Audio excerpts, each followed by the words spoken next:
मेनू है यार तो अच्छे आती दिखावागा ना वैकल्पिक का। तो भगवान ने मन में यह विचार आया कि देखो साधु बनिया जो था इसके अंदर अहंकार था वो गया कि नहीं, लेकिन अहंकार जाने की जगह उल्टा डबल अहंकार उनके अंदर आ गया। जब दंडी स्वामी बनकर भगवान के सामने आते हैं, पूछते हैं कि तेरे नाव में क्या भरा हुआ है बनिया, तो अभिमानी जो बनिया था वो क्या कहता है, हंसते हुए उत्तर देता है कि आप ऐसा प्रश्न क्यों पूछते हो, क्या धन लेने की इच्छा है? तो मैं आपको शास्त्र की बात बता देता हूँ, आप पढ़े हो कि नहीं मुझे नहीं पता, लेकिन मैं बता देता हूँ कि शास्त्रों में लिखा गया है कि दंडी स्वामी को अग्नि और धन का स्पर्श भी करना नहीं चाहिए, फिर भी लालच है मन में। तो मैं क्या कहता हूँ, मैं जाति से बनिया हूँ। अब बनिया के नाम में क्या हो सकता है? बोले क्या? बोले लता पत्रादि इत्यादि मर्मशाला। भगवान ने कहा सत्यम वदतु ते वचः, यानी जो तू कह रहा है वही सत्य हो जाए। बनिया के नाम में क्या थे? हीरे जवाहरात थे, मतलब कि अमूल्य वस्तु इतने उनके मतलब थे, लेकिन वह झूठ बोलने के कारण सारा लता पत्रादि मसाले इत्यादि में परिवर्तन हो गया। तो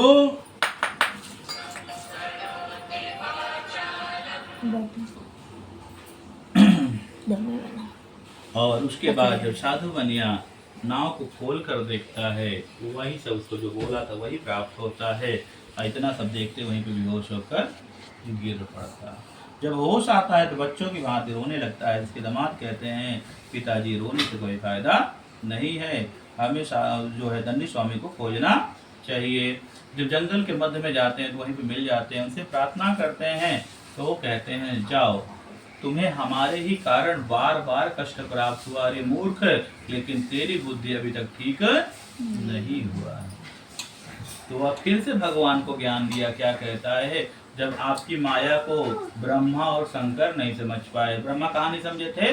जब कृष्णा अवतार हुआ था, कृष्णा अवतार में जब कृष्ण भगवान सबका जूठा खा रहे थे, बोले कैसे ब्रह्म है ये, सबका जूठा खा रहे, ब्रह्म नहीं, कोई गए रुपया है। उन्होंने सारे गाय ग्वालक उठा कर लेकिन ब्रह्म लोग चले गए। अब भगवान ने फिर से नगर कर दिया ऐसे, फिर लेके गए, फिर आ रहे, फिर वही, ऐसा कई बार हो गया। तब भगवान जो ब्रह्मा जो थे कृष्ण के चरणों में गिर पड़े, यह साक्षात ब्रह्म है, तब जाके उनको लौटा। और शंकर भगवान मोहिनी रूप में भगवान मोहित हो गए, इतनी सुंदर औरत तो मेरी पत्नी भी नहीं है। पार्वती से भी ज्यादा सुंदर कौन बन गया थे? भगवान नारायण। तो भगवान शंकर जो थे मोहिनी के रूप में मोहित हो गए और बोले पार्वती को छोड़ो, इनको साथ में रखेंगे। और उसी समय ब्रह्म जो शंकर भगवान का ज्ञान था समाप्त हो गया था, मोह में आ गए थे। बोले जब ब्रह्मा और शंकर नहीं समझ पाए तो हम और आप कैसे? भगवान ने कहा तुम्हें चाहिए क्या? बोले हमारा धन लौटा दीजिए। भगवान तथास्तु कहा और अपने नगर को जाते हैं, नगर में संदेश देते हैं। उससे उनकी पत्नी और जो पुत्री थी भगवान की पूजा पाठ में बैठी हुई थी। और जैसे ही उनको संदेश प्राप्त होता है कि हमारे पति और पिता आ गए हैं नदी किनारे, तो वैसे लीलावती ने भगवान की पूजा को छोड़ दिया और अपनी पत्नी को जो तुलसी पत्ता ली थी वो अपने पुत्री के हाथ में, कन्या के हाथ में दे देती है। और क्या कहती है, बेटी मैं पति के दर्शन को जाती हूँ, तू भी पूजा पाठ करके जल्दी आ जाना। अब कन्या का पूजा मन नहीं लग रहा था, क्यों? उसका भी तो पति आया है। तो कहती महाराज जी कथा आप समझाइए मत, जल्दी पढ़ लीजिए क्योंकि मेरे पास समय नहीं है। जल्दीबाजी के चक्कर में क्या हुआ, जब महाराज ने प्रसाद दिया तो कलावती ने उस प्रसाद का त्याग कर दिया, मतलब बोला वहीं रख दो, आके खा लूंगी। ना तो प्रसाद को प्रणाम किया और ना प्रसाद ग्रहण किया। और जब पति के दर्शन को जाती है तो भगवान ने कहा कि तू मेरे प्रसाद का अपमान की है, जा तुझे तेरा पति मिलेगा नहीं। और जैसे ही नदी किनारे कदम रखती वैसे ही उसका पति जल में डूब जाता है। न बिलो कि निज पति, वह अपने पति को देख नहीं पाई। आज जब पति को नहीं देख पाई तो पहले सती प्रथा चलता था। बोले कि जब हमारे संसार में पति ही नहीं है तो हम संसार में रहकर क्या करेंगे? पहले तो अग्नि में जलने के लिए तैयार हुई, बाद में कही नहीं मैं जल में ही डूबूंगी। पति की भड़ाऊ लाती है और उसकी माँ उसको पकड़ लेती है कि हे बेटी, किसी भी माँ बाप के सामने का संतान खत्म होता है तो उस माँ बाप के ऊपर पत्थर यानी पहाड़ गिर जाता है। ऐसा कर्म मत करो बेटा, हम नहीं जी पाएंगे। और ऐसा करके उसकी माँ इतना जोर से रोती है कि वहाँ पे जितने उपस्थित रहते हैं सब रोने लगते हैं। और यह सब देख के साधु बनिया के अंदर जो धन के प्रति मोह था, लोभ था, वो समाप्त हो जाता है और कहता है मुझे नहीं पता कि किसने क्या किया, भूत किया, प्रेत किया, क्या किया, और सत्यनारायण भगवान ने तो ये सब कुछ नहीं किया।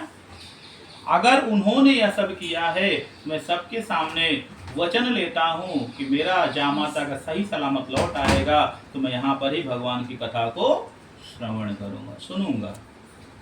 जब उसने संकल्प लिया कि यहाँ पे भगवान की कथा को सुनूंगा, उसी समय आकाशवाणी होती है कि तेरी कन्या ने प्रसाद को त्याग कर पति का दर्शन करने के लिए आए, जिसके कारण उसका पति अदृश्य हो गया। अगर यह कन्या प्रसाद खा के लौट आए तो इसका पति इसको पुनः मिल जाएगा।